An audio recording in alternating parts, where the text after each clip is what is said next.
আর BJP কি বলে?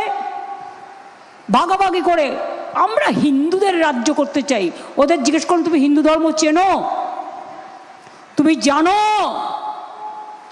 স্বাধীনতা আন্দোলনের সময় তোমার জন্ম হয়েছিল পার্টির?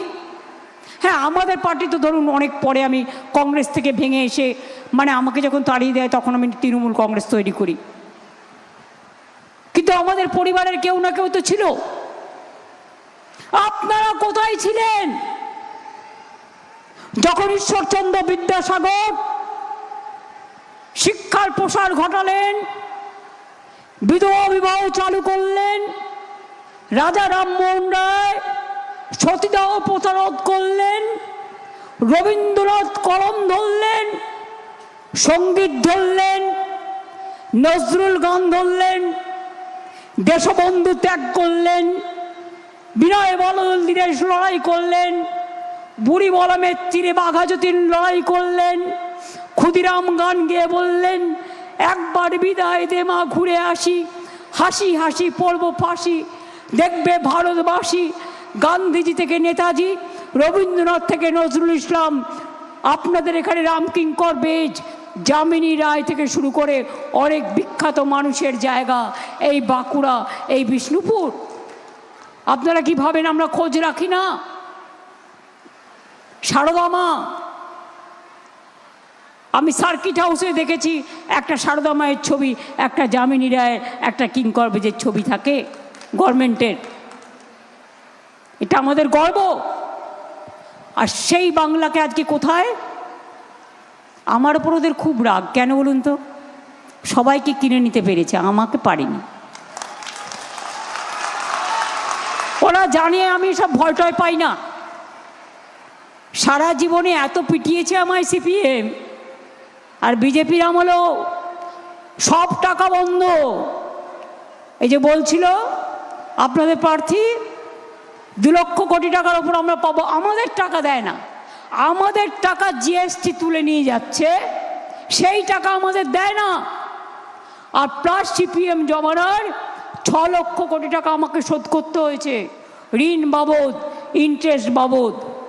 তা সত্ত্বেও একটা স্কিম বন্ধ হয়েছে আমাদের। কি সরকারি কর্মচারীরা, টিচাররা 1 তারিখে মাইনে পান কি পান না? 25% ডিএডিআর পেয়েছেন কি পাননি? লক্ষ্মীর ভান্ডার পান কি পান না? আগের বারে বলেছিলাম লক্ষ্মীর ভান্ডার করে দেবো, প্রথম 500 দিয়ে শুরু করেছিলাম, এখন 1500 হয়েছে। আর শিডিউল কাস্ট শিডিউল টাইপদের 200 টাকা বেশি। ওরা ভোটের আগে বিহারে দিল 8000 ঘুষ, তারপরেই ফুস, তারপরের দিনই বুলডোজার। যেই রেজাল্ট বেরিয়ে গেল অমনি বুলডোজার বলছে ফেরত দাও।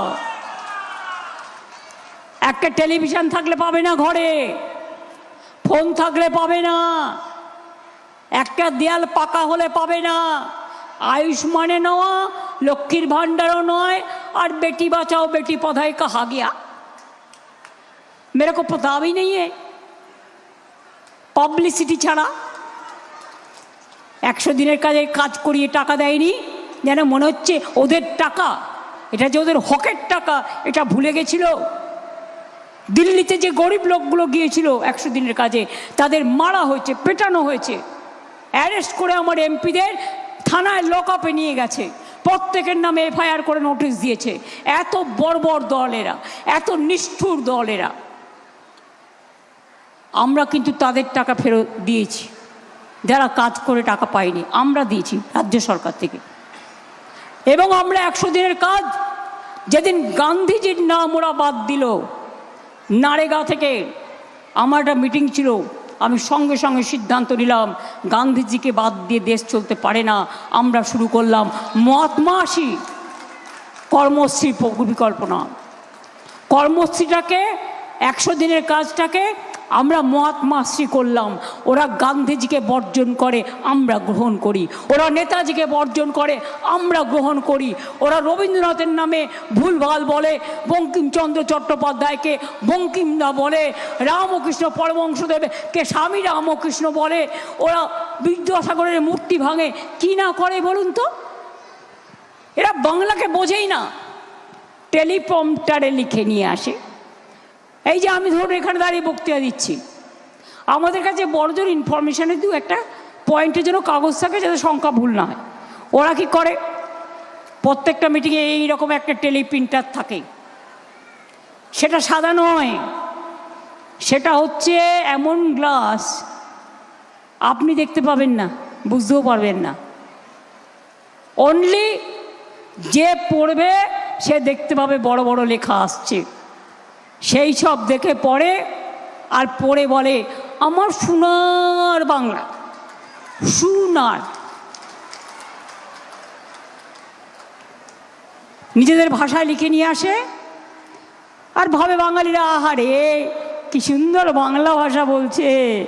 আর বাংলা ভাষায় কথা বললে উত্তরপ্রদেশে পেটাচ্ছে, রাজস্থানে পেটাচ্ছে, বিহারে পেটাচ্ছে, উড়িষ্যায় পেটাচ্ছে, হোটেলে থাকতে পর্যন্ত দিচ্ছে না। বাংলায় নাকি সব অনুপ্রবেশকারী। আমি বলি তোমরা সবচেয়ে বড় অনুপ্রবেশকারী, বিজেপি পার্টি। দেশটাকে ধ্বংস করেছ, কংসের দল, ওরা কংস, তাই করেছে দেশটাকে ধ্বংস। এসআইআর করার কোনো প্রয়োজন ছিল বলুন তো ভোটের 3 মাস আগে? কেন কেন কেন? যদি 2024-এর ভোটার লিস্টে নরেন্দ্র মোদী দেশের প্রধানমন্ত্রী হয়, তাহলে আপনার ভোটাধিকার আপনি প্রয়োগ করেছিলেন, তাহলে তো নরেন্দ্র মোদীর প্রথম পদত্যাগ করা উচিত। আপনাদের জন্য বিজেপি, জেনে রাখুন, 225 জন লোক মারা গেছে।